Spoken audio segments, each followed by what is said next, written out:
This is question number 19 from the August 2015 Algebra 1 Regent. The two sets of data below represent the number of runs scored by two different youth baseball teams over the course of a season. Now we have values for Team A and Team B. Which set of statements about the mean and the standard deviation is true? So we need to calculate the mean and the standard deviation for Team A and for Team B. Let's have the calculator do that for us. We're going to enter in all the values for Team A into list 1. We're going to enter in all the values for Team B into list 2.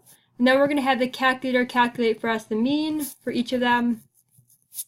And the mean we represent by x bar. And we're going to have the calculator calculate for us the standard deviation, which we represent by sigma of x. Let's do that. We're going to press the Stat button, Edit, and L1 we're putting in Team A. So that's 4, 8, 5, 12, 3, 9, 5, 2. And for Team B, we're going to put that in L2, 5, 9, 11, 4, 6, 11, 2, 7. Stat, right arrow to calc, 1 bar stats. We're first going to do for Team A the mean and the standard deviation, and then we're going to go back and do for Team B the mean and the standard deviation. So now our list is in L1, that's true. For Team A, our list is in L1.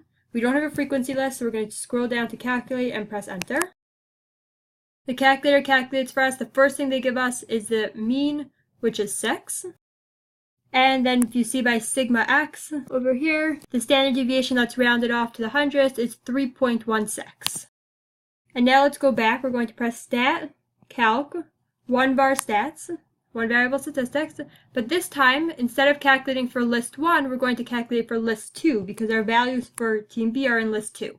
So to get L2, we press the second 2, because if you notice above the 2 button, there's an L2. So when we press the second button, we're really pressing that button.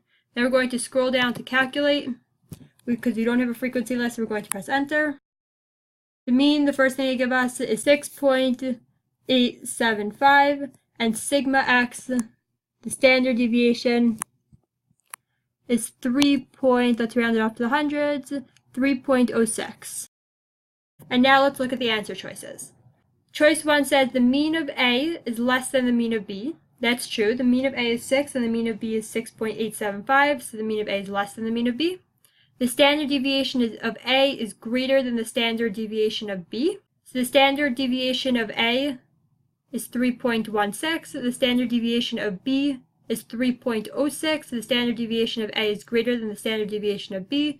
And choice 1 is the correct answer. If you would look at choices 2, 3, and 4, you would see that they all give relationships that are untrue.